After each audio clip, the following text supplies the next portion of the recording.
Kia ora everybody, welcome. My name's Louise Signal. I'm one of the academics here at the medical school, and I once had the opportunity to write a paper on cannabis in New Zealand. It was in 1994, and I worked at the Public Health Commission, and they asked me what colour I would like the book. So as you can imagine, it's green. And it's a long time between drinks, really, that we've given serious consideration to the issue of cannabis, and I was thrilled that we have this opportunity to vote on the subject in the upcoming election, and was worried that we, because of COVID in particular, hadn't had enough time to discuss the pros and cons of the legislation, the bill before us. And so I asked Ross Bell, and I was delighted that he accepted to come to speak to us today about the Cannabis Referendum. So thanks very much, Ross. Ross is the Executive Director of the New Zealand Drug Foundation and has been in the job for a very long time. And I'm sure you too are very pleased to be at this point and ever hopeful. Yes. Yes. Thanks, Ross. Thank you, Louise. Good afternoon, everyone. I want to make a really quick comment. I'm cracking into it. We've only got 45 minutes, so let's just do it. There's been a lot of debate around drugs and drug-impaired driving. The government's just introduced a bill in the House this week. It's got its first reading next week. But one of the challenges is to how do you create a suitable test to test for impairment rather than just presence. Well, I have the solution for you. The impairment test is here. If you can walk up and down these stairs, these very steep stairs, for those of you on Zoom, you'll be good. Usually I would present to a university seminar like this by presenting evidence and science. The Drug Foundation, prides itself on being a public health advocacy body that is, is deeply committed to evidence and science. But as an organisation, we find ourselves moving into very strange territory. We find ourselves having to become more like politicians because we, as an organisation, have chosen to champion a yes vote at the Cannabis Referendum. And we have a whole campaign around all of that kind of stuff. What I've learnt from all of that, it's very odd going from a evidence-based advocacy organisation into becoming political campaigners. It's a weird world as politics. And you would have to be a very strange person to want to exist in this world for too long. Campaigning is absolutely brutal, particularly on an issue like this, where it's essentially, it's either yes or no. You don't get shades, in between, and so there's sides pitted against each other. So anyway, it has not been an enjoyable experience. I would not recommend it. I want to do a few things. I've got only a handful of slides. The first one is one that some of you who have seen the Drug Foundation present before. It's a slide we use all the time. It's called the prohibition paradox. It's a U-shaped thing, and I'll kind of helps put some context about where you kind of sit on the policy option spectrum. The choices governments have to make. I'm going to play a few videos, so I'm not going to do all the talking. We've got videos of clever people, and you might as well hear from them instead of me. I'm going to give what I would say is a public health assessment of the government's Cannabis Legalisation and Control Bill. And for all you public health geeks, I think you're going to be astounded by how wonderful the draft law is from a public health perspective. But I want to end with more commentary around the social justice aspects of drug law reform, and to challenge public health people to think slightly outside of our usual world. He says he hasn't got his slides in the right order. Let's just whip straight into the experts, and then I'll do the prohibition paradox. Because of COVID, we've been doing webinars. So we had a webinar recently where we had three great people, Right Honourable Helen Clark, Dr. Henimore Elder, who's a youth as a psychiatrist who focuses mainly on young people, and then a colleague of ours from the UK, a guy called Steve. Anyway, these are only like, nice guy called Steve. Slide in my arm.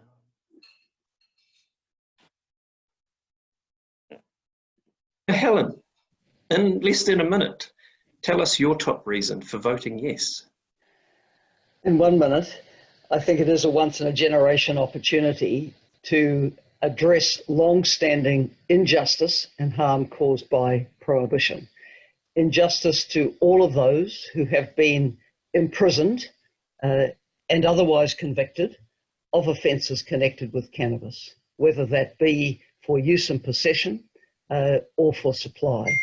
That has impacted absolutely disproportionately on Māori in New Zealand, with an arrest and conviction rate of 3 times that of non-Māori. This is wrong, and it is wrong that mainly young people find their lives blighted by a conviction in this area for a choice of drug which is less harmful than either tobacco or alcohol. So that's my 1 minute reason. Fantastic. Thank you, Helen. He nui kia koutou katoa e ngā haue whā, e ngā rauranga tirama a tēnā koutou. Well, it's 2020. Aotearoa New Zealand deserves a health-focused, evidence-based, ethical approach to cannabis. We are part of a thoughtful, caring global community, and we've seen some countries already reconsidering their cannabis laws and regulations according to their histories, their assessment of cannabis-related harm, and what works in terms of harm reduction. We in Aotearoa need cannabis policy and legislation that accepts and sensibly governs cannabis use as part of our daily reality. We know that our current prohibitive position, our status quo, doesn't work. It has failed us. It fails to prevent cannabis use. It fails to control potency and cost. It fails to protect our most vulnerable. Our current approach is wasteful in terms of money and lives.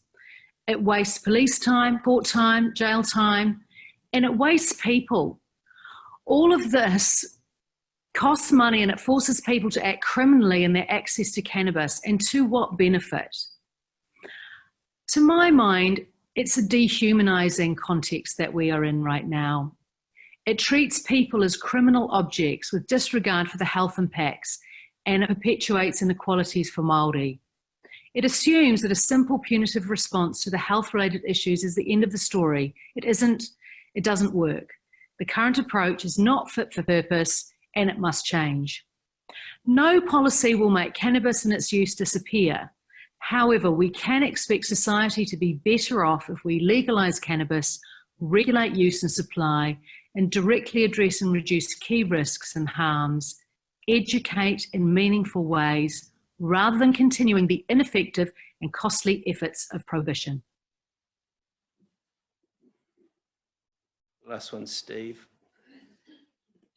And vote, but I would vote yes. I think it's self-evident to anybody, even a cursory review. It's very clear that the status quo has failed. It's not delivering the outcomes we all want, as Helen and Hinamo have already touched upon. And you know, I would urge people. It's not about whether you like cannabis or approve of cannabis, or you don't like cannabis or you don't approve of cannabis. This is about dealing with reality, and the reality is, firstly, that cannabis is here, and lots of people are using it, whether you like it or not, and regardless of prohibition. And secondly, that the status quo simply isn't addressing the issues associated with cannabis. It's actually making them worse. And we have a choice. We can either continue with the status quo, or we can try something different. And we have that once in a generation choice now. To choose instead of leaving it in the hands of an unregulated criminal market and all the problems that causes, to bring it within the ambit of government and put the market in control of responsible government agencies acting in the interests of the public good. There isn't a third option in which this market will just somehow magically disappear. So it's either criminal market or it's a regulated market. Now, obviously, the regulated market, the devil is in the detail. What does the regulation mean? What's it going to be like? I've looked at this bill. I've worked on drug policy development in Canada and Uruguay and Mexico and other places around the world, Luxembourg. This bill, it's not perfect, but it's good. It's been put together by experts with solid principles. I think it addresses most of the major points. And even if it's not to everybody's liking in all the details, it is vastly better than the status quo. And mistakes will be made, but they can be ironed out in time. These things aren't written in stone. Anything would be better than prohibition, but this bill is enormously better than prohibition. So I would encourage everybody on that basis to vote yes. Helen, in less than a minute. So I should have, this is meant to be first. So this is a graph that is not scientific or anything, but it's just trying to describe along the bottom there, the different policy choices that governments need to make when it comes to harmful substances like tobacco, alcohol, methamphetamine, cannabis.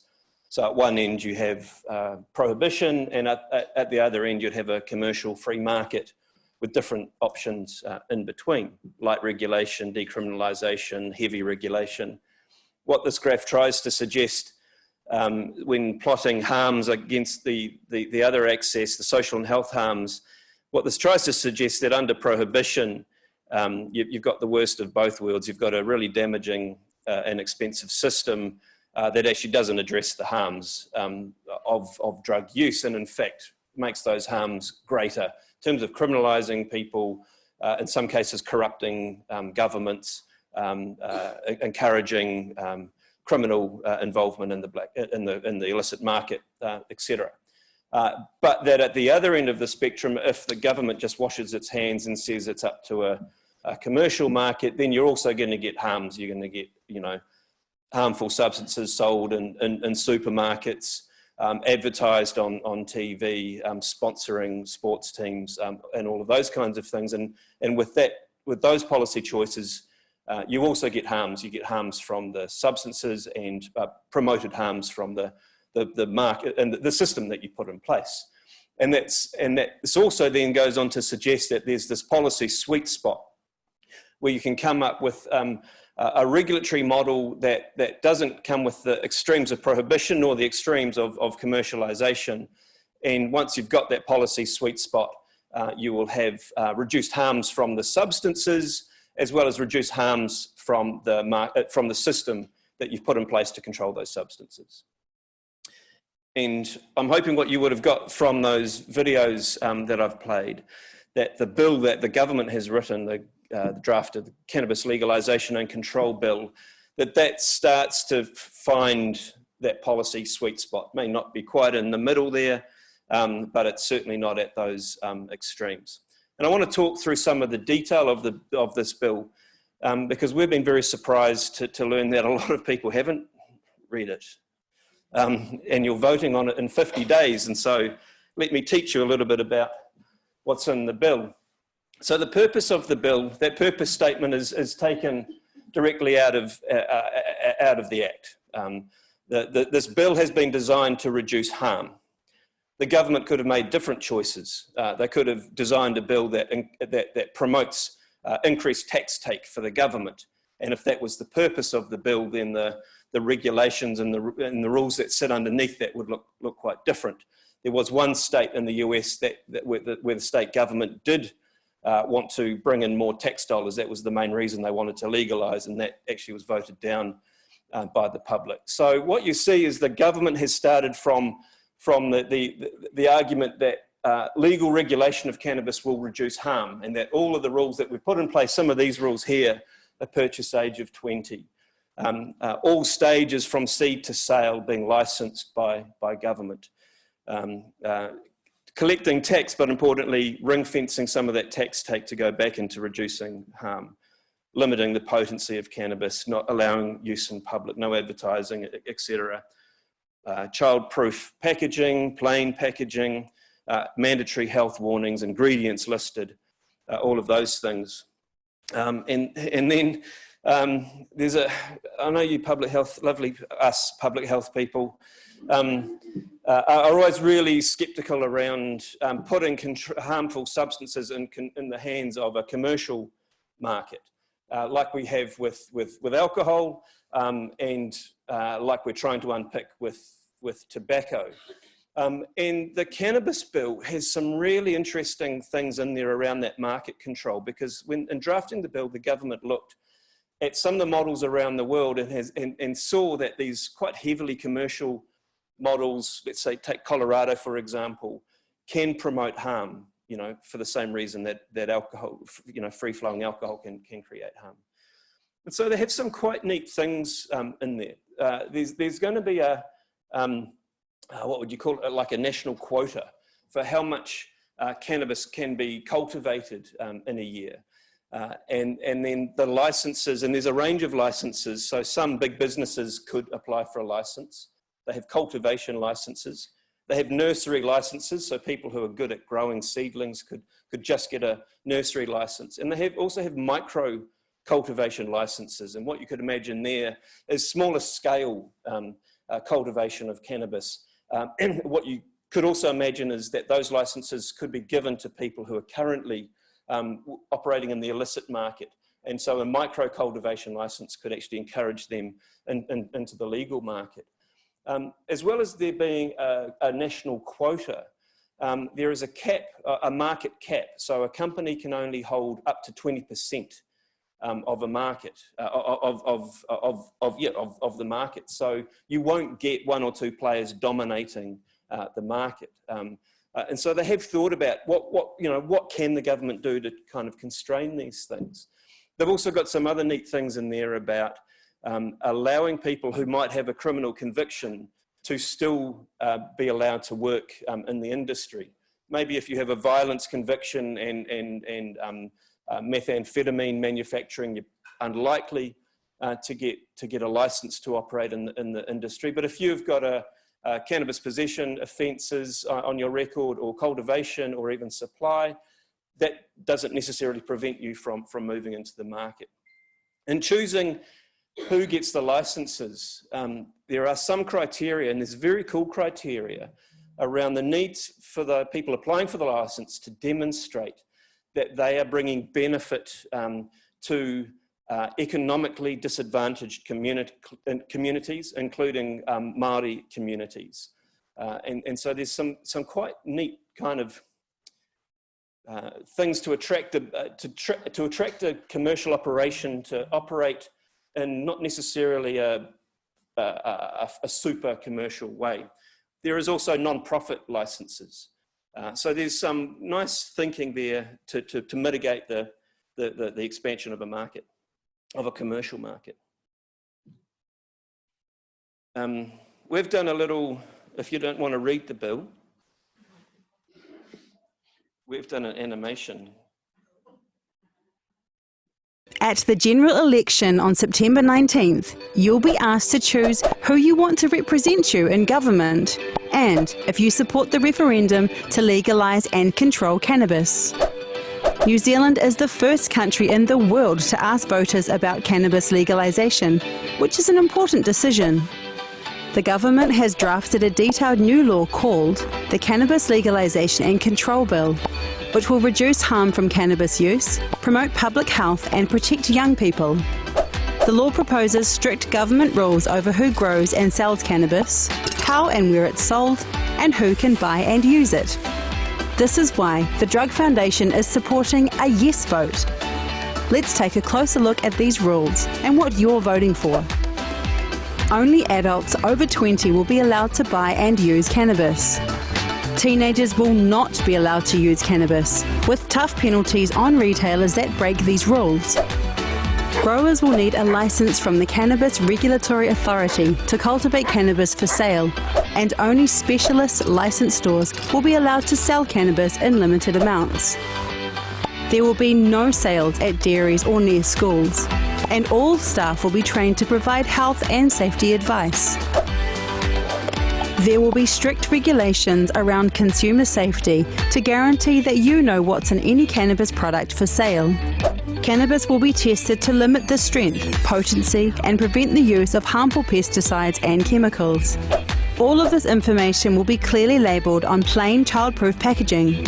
No advertising will be allowed, and health information will be printed on every product. If these rules are broken, the Cannabis Regulatory Authority can remove a product from sale and issue penalties. Limited home growing will be allowed, with a maximum of 4 plants per household. The police will be given new powers for roadside testing, and drug driving will not be tolerated. Consumption will be permitted in private homes and licensed premises, but no one can use or be intoxicated in public, including workplaces. Cannabis sales will be taxed, with one economic think tank estimating that New Zealand could earn almost $500 million a year. A special new cannabis tax will also be introduced and used to fund drug education and health programs. Now you know how cannabis can be controlled. We encourage you to vote yes in the referendum. Make sure you spread the word with your workmates and whānau, and remember to vote yes in September. At the general... One of the last slides is this one here. This is a very quick attempt to compare the cannabis bill with existing public health legislation over alcohol and tobacco. And what you'll see there is that they're starting very strict. You know, unlike with tobacco that we've spent decades trying to pull those extremes back into the centre, the cannabis bill starts strict. It has a 5-year review, so you may change things after that review. But it starts strict, so the purchase age is 20. You're not allowed to do advertising and marketing just as we have with tobacco. There is a purchase limit. There isn't a purchase limit for tobacco and alcohol. To sell it, you need a retail licence. You don't need a retail licence to sell tobacco. There's a potency limit. There's a limit on home production. There isn't a limit on home production for tobacco and alcohol. Not allowed online sales, although we don't support that. And you're not allowed to use in public. And so my message to public health people who are sceptical about the cannabis bill, I would flip it around and say, you should be jealous of this bill. If you're in tobacco control and alcohol control, there's actually things in this bill, in the cannabis bill, that we should apply to alcohol and tobacco control. My final comment, so as you can see, I'm trying to get you to vote yes. So this is not me trying to present public health information to you. If you do want that assessment of where the evidence sits across a whole lot of different things, I would encourage you to read a report just released by the Prime Minister's Chief Science Advisor. And she convened a panel of experts from public health, treatment, criminal justice reform. And they looked at a whole lot of evidence, and their report is a very good and fair analysis of where the evidence sits on different things. Does youth use increase? Does adult use increase? What happens with, are there more people getting a drug dependency? What are the criminal justice impacts? So do go and read that. What the report said when it comes to public health outcomes of legalisation is that a lot of legalisation around the world is new. And it's difficult to assess whether there have been public health gains from legalisation. Part of that is because of poor data collection. Part of that is it's too soon to tell. On youth use, it seems that there isn't an increased use. It may stay flat. In some cases, it might decline. But what they say is that there isn't an overwhelming body of evidence to say either way whether there have been public health gains. But they make this important point, the Prime Minister's science advisor and her expert group, is the social justice impacts. So even if the public health benefits aren't clear yet, the social justice impacts of legal regulation are well proven. That prohibition is really harmful. It harms quite specific people. Those impacts last a lifetime. And on social justice alone, there is benefit to legal regulation. She then didn't say vote yes, but if you read her report, I think you kind of figure that one out for yourself. That top link there is to the government's referendums website. If you want to go and read the bill, it is a quite, you know, for you legislation geeks, it's a very lovely bill. The Prime Minister's Science Report is there, and that's my organisation's website for all the propaganda stuff. Anyway, I'm going to leave it at that because I think we want time for questions. Thank you very much.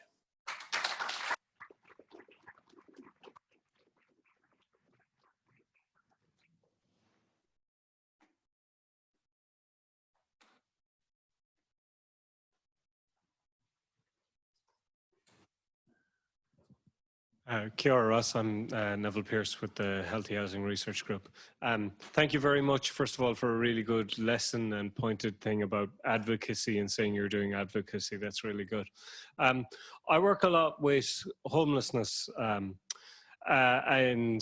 in particular, I'm thinking about, we had a kind of accidental legalization or decriminalization of synthetic cannabinoids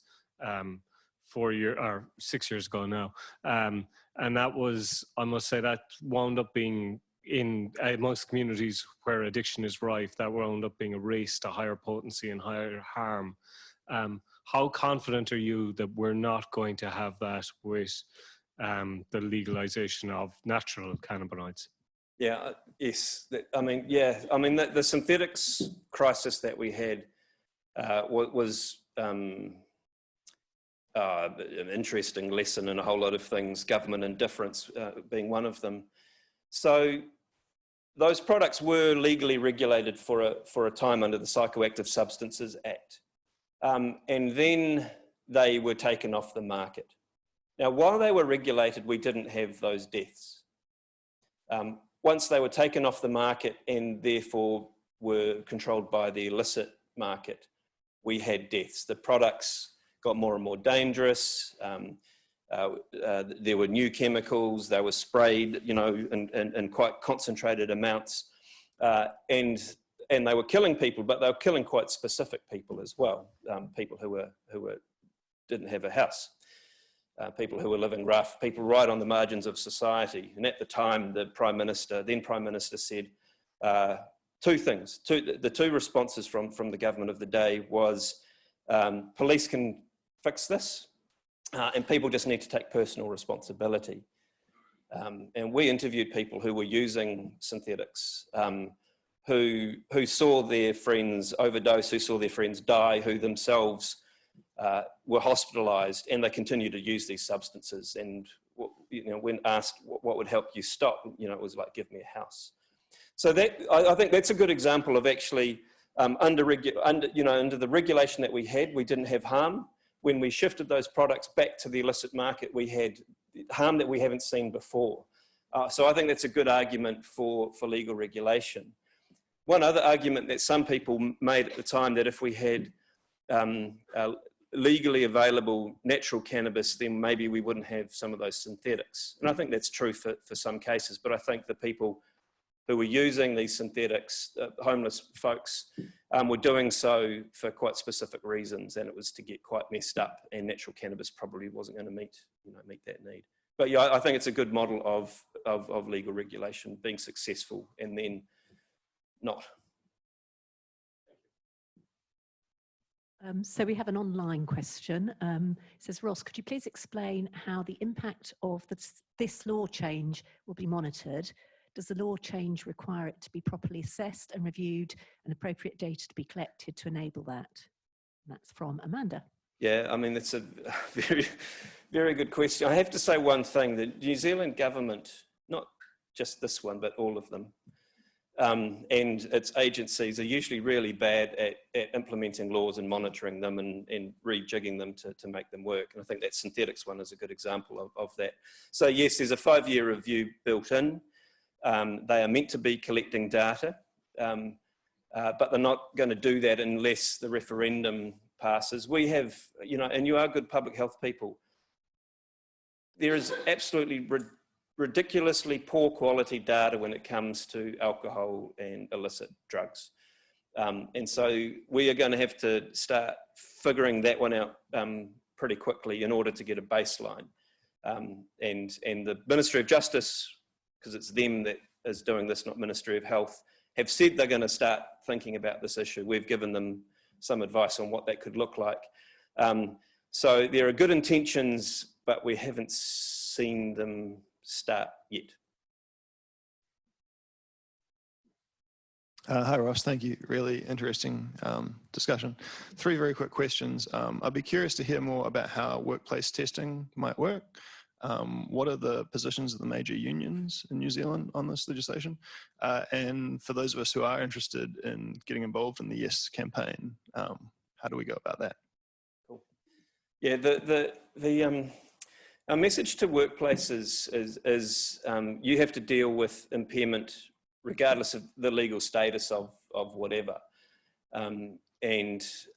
So even if you had legal cannabis, impairment is still a risk, just like prescription medication is a risk in the workplaces, and people being impaired from alcohol or fatigue or whatever. So our advice has been, if you think you've got a good health and safety system in place now to manage all the risks that are in your workplace, whether they're around fatigue and impairment or whether it's falling off high buildings or whatever, if you're an organisation that has those systems of safety and control, then view cannabis as, don't think so much about the substance, but think about the risk. And if the risk is impairment, then put some systems in place around that. And I think most big workplaces are quite relaxed. They panic for a second and then they see that, oh yes, we could do these things. The advice we also give is that drug testing is not going to be the thing that is going to help you manage impairment in the workplace. As you all know, drug testing will test for the presence of a substance and not whether someone is impaired. I think ultimately someone's going to come up with a very clever thing, whether it's a smartphone app or some kind of cognitive thing when someone starts work that will test for impairment and not just for cannabis. The drug testing regime we have at the moment is absolutely it's horrible. You have to, if a workplace has this, you have to wee into a cup in front of someone.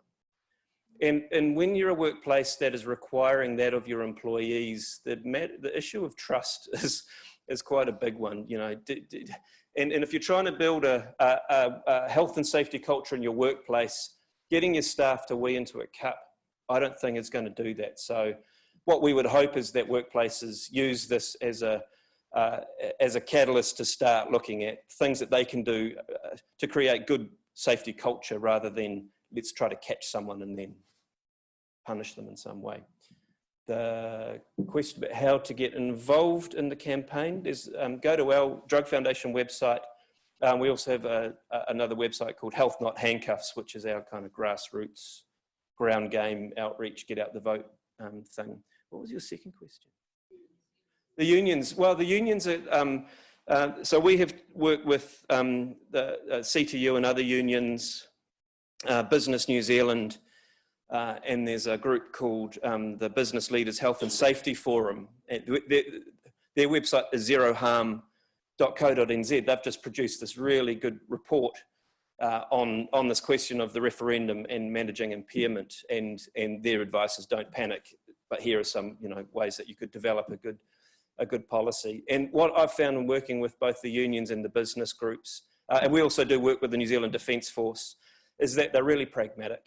If they can manage all these different risks, and with the Defence Force, you can imagine the risks are, quite obvious. If they can manage a whole lot of risks about guns and tanks and falling off buildings and stuff, then they can manage a little bit of cannabis in the workplace.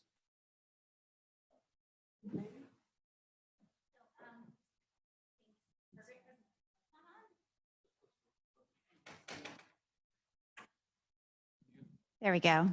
My name is Amanda. I'm a public health researcher here at the department, not the Amanda who wrote the other question in. I'm an alcohol researcher, and getting data on alcohol, especially retail sales, is extremely difficult and very, very expensive. So I'm just really curious as to whether or not built into the legislation and the evaluation plan is that retail sales, that the government will be allowed to collect retail sales data and make that available for academic researchers, because that would help tremendously in understanding what's actually happening. Yes, a very good question. From the top of my head, I think that has been built into the law, and mainly because of the quota that's been put in place and the market cap. Yeah, look, off the top of my head, I think yes. That has been built in. Thanks very much, Eileen Brown, Council of Trade Unions. So thanks for the question about the unions, and I think you answered it well, Ross. So we've just supported drug testing and safety sensitive industries, and the question of impairment that you referred to support what you said, so thank you. Ross, just one question, or just one point, I suppose, is that we really haven't got 50 days. We've got 36 because advanced voting starts on 6th of August and people are being encouraged to vote early because of the COVID. So I think that's just a point. So vote early and vote often. Yeah. You like that, Aisha? So just the question that we are being asked to vote on, we are being asked to vote on the bill, and I just wonder, would you specifically say what the question is, and are there any issues with that question? And if you had any time left over, do you think there's a kind of an age divide with this question, and how do we deal with that? Yeah, the question you will be asked is, do you support the Cannabis Legalisation and Control Bill? I do support, or I do not support. And then that assumes that people have had some sense of what is in the bill. I'm hoping from the title, the Cannabis Control Bill, people will understand some of that. The government's put some effort, not great effort, but some effort into promoting what's in the bill and directing people to their website. What we've learned from the focus groups and market research we've done, that once people learn about what's in the bill, particularly some of those key controls around the age and advertising and potency, those undecided voters do shift towards yes. So just learning the basic facts of the bill, which is why we've done that little video, it's going to be really important. There is definitely a generational split. The people who are locked in yes voters, again, we've done lots of market research on this, left-leaning voters, young people and Māori are definite yeses. You might be surprised to learn that the definite no's are males age over 55 who vote National. But there is a massive group of undecideds, about 10 to 15% in the middle, and they are not a homogenous group. That's soft Labour voters, soft National voters, married people, unmarried, living in Auckland, all across the country. And so to try to come up with messages that work for all those persuadable people has been quite difficult. But yes, learning what's the facts of what's in the bill, the undecided voters really like to hear that. And your point around, yes, the early voting being encouraged, and also overseas, if you have any friends and family overseas who are eligible to vote, if they've been back in the country in the last 3 years, they are eligible to vote, then make sure they do. The polling shows that this is right on a knife edge and every vote is going to count. So if you're going to vote no, voting is not compulsory.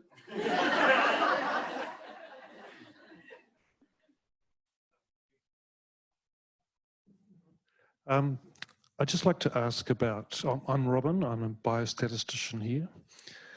I'd like to ask about distinguishing sales from use. Both in your first bullet point, they were linked together in the same bullet point. And the same is true in the bill.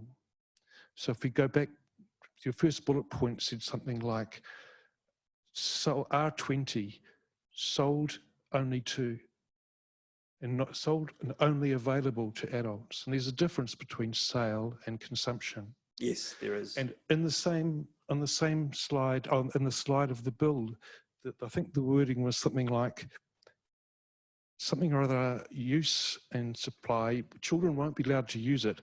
There'll be tougher penalties on premises, the sales, but there's no talk of penalties on misuse.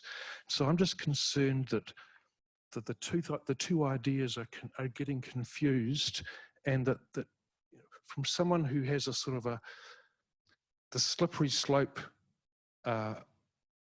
reluctance to this progressive legislation, both with cannabis and with euthanasia, the slippery slope argument, the argument that it's too vague and too, is this an example of can these things be separated better?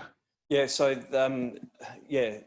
yes, but trying to bullet point a 160-page bill is difficult. So interestingly about this bill, unlike with alcohol, it's around sale and supply, not use. We don't have a drinking age, we have a purchase age. With this bill, it is both a purchase and a use age. So it is illegal under this bill to be under 20 and use cannabis. It's also illegal to sell to people or to supply to people under 20. And there's penalties for both. There's penalties for stores that sell to people under 20. There's penalties for others who supply to under 20. So there's also a penalty if you're under 20 and you're using cannabis. The good thing in the bill is that it decriminalises use for people under 20. And so if you're under 20 and you get busted, you're not going to get a criminal conviction. You can instead be provided a drug education session, or maybe a fine or some other intervention that isn't a criminal intervention. But this is the first time that they've put a use age as well as a purchase age. I have a question. Oh, sorry. Oh yeah. I have a question. So, the Ministry of Health has planned to be smoke-free by 2025. So, I was wondering if cannabis law pass, what would be the effect on that? If some people they might get into the cigarette more, how would be the impact of the? Yeah, that's yes, smoke-free 2025, bless it. So if you look at New Zealand's tobacco control approach to tobacco control, including the smoke-free 2025 goal, none of that says prohibition. We're trying to achieve that goal through regulation, through encouraging cessation, vaping, all these things. But we're not trying to criminalise people that use tobacco, unless George has changed his mind and he wants to penalise people, whatever. We're trying to get to smoke-free 2025, not through prohibition, but through regulation, which is what this bill is about. And that there are also, you don't have to smoke cannabis. There's other ways that you can consume cannabis. The bill starts very modestly, and so it's just selling flowers and bud and the plant material. And so people can buy flowers and bud from a store and then process that at home into a cookie or some other form of not smoking it. But the kind of innovations that you see in other countries with vaping, with cannabis teas, there are non-smoking, non-combusting alternatives to consuming cannabis. Suppositories is banned under this law. And you can't inject into your eyeball. So there are some restrictions in the law about modes of use, and edibles and concentrates aren't allowed, but they may be over time. But yeah, it's important to know that we're not trying to achieve 2025 by prohibition. Kia ora, Ross. Thanks for an excellent presentation. I think you've presented a really compelling case for law reform. I'm Jude Ball. I'm one of those public health socialists who's quite uncomfortable with the idea of creating a legal industry. So I've got two quick questions. One is, I agree that the controls in the law as it stands are quite good, but how confident are you that the newly minted legal industry isn't going to put pressure to change those? And the second question is, was there consideration given to a government-controlled monopoly, the way that alcohol is sold in Scandinavia? Because that seems to have all the benefits of legalisation without that profit motive. Yeah, so there's nothing stopping an industry from lobbying and trying to unpick the law over time and all of that kind of stuff. The only thing stopping that is vigilance. What we've seen overseas is that those big corporates have gone into the market and have failed. So in Canada, a lot of these companies were valued at 15 or 20 billion Canadian dollars who are now shutting shop because they've misunderstood what the cannabis market is. It is not like alcohol where 86% of us drink and we've got that big market. You know, it's still only 15% of New Zealanders are regular cannabis users. So it's just not that market. Without being kind of too Pollyanna about it, I do envisage the market's going to be quite kind of cute and these micro cultivators and all these little cool products and that. You may get a big industry, but you know, with the market controls, you know, they are limited. But nothing's stopping governments from softening this over time. There was no thought. We thought about government monopolies and so on, but there was no thought. The process for writing this bill was really bad. Don't make laws with referendums and don't try to negotiate, you know, agreements between three coalition partners. And Andrew Little, the Justice Minister, wanted to have a citizens' assembly where there's great, you know, engagement with the public around the country. Normally a bill would go through Parliament where people can make submissions. This didn't go through that just because of coalition politics and dynamics. And so we're left with what we were given. Even we weren't involved in the writing. We obviously lobbied what we could, but the usual processes where, you know, government would welcome input from, you know, from a whole lot of different people, that simply did not happen. Having said that, I think they've done a great job. But yeah, all these great things that could have happened with public engagement, you know, did not. And so those policy options didn't make it onto the table. But the non-profit retail store, is as close as we get for now. You know, there's a few little chinks in there that we can slip in.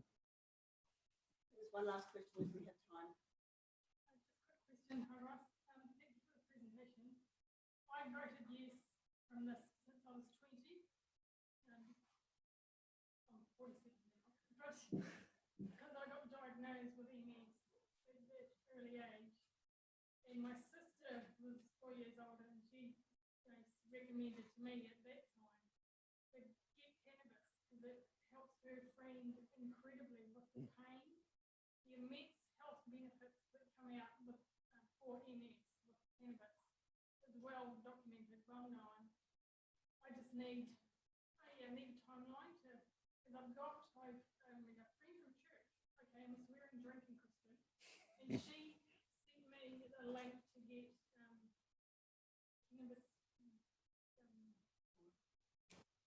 things, babies, not things like cannabis, a thing with cannabis in it that you use, but haven't used it yet because the only time I want to use it is when I'm going through the incredibly painful experiences, and yeah, that's when I need to hook onto the pain releasing drugs, but they were worse. So yeah. So yeah, again, it goes back to cannabis helping ease the pain. So yeah, so how long, I guess this goes on, how long, you know, as a piece of string to get health benefits through cannabis legalized?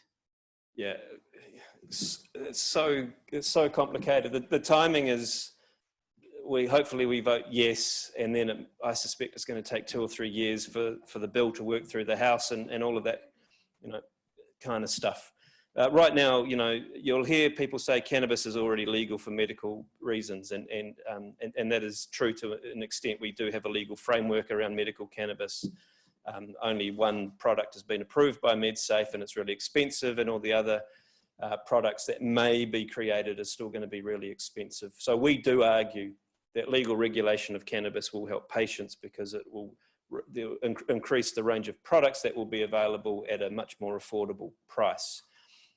So the whole question of is cannabis a medicine and all that kind of stuff is really fascinating. Kevin Jew, Professor Kevin Jew, who used to research here, but he's at Victoria Department of Sociology, has just written about this issue of medical versus, there's so many patient stories around the medical benefit of cannabis, and I've met them and they're so believable. So you got this conundrum where patients are saying this works and researchers and doctors saying, well, I haven't seen the papers, you know. And so Kevin Jew's done a recent paper on this and published in the spin-off around, you know, what is medicine and that kind of spectrum. It's going to take a while to get legitimate medicine, and which means that patients are still having to go to the illicit market right now and face all the risks and of not knowing what the product is, as well as the risk of criminalisation, etc.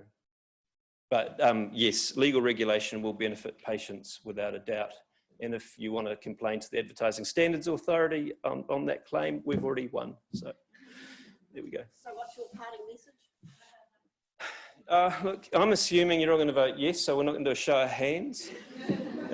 If you are voting yes, then you know, do talk to friends and family. This is one of those things. So yeah, look, we think that legal regulation of cannabis is the right thing to do. So we should be voting yes. If we vote no, if this fails, we are left with a system that criminalises a whole lot of people, a racist system, and is likely to scare politicians from touching any type of drug law reform for a very long time. So it's not just about cannabis. There are bigger things at stake. So yes, please do vote yes. If you're going to vote yes, make sure you're enrolled to vote. If you know any people who are 18 and over, make sure they are enrolled, because my goodness, millennials. And talk to people. The Irish abortion referendum, one of the big reasons why that passed was because people had, family members had conversations, and those conversations are really, really powerful. Thank you.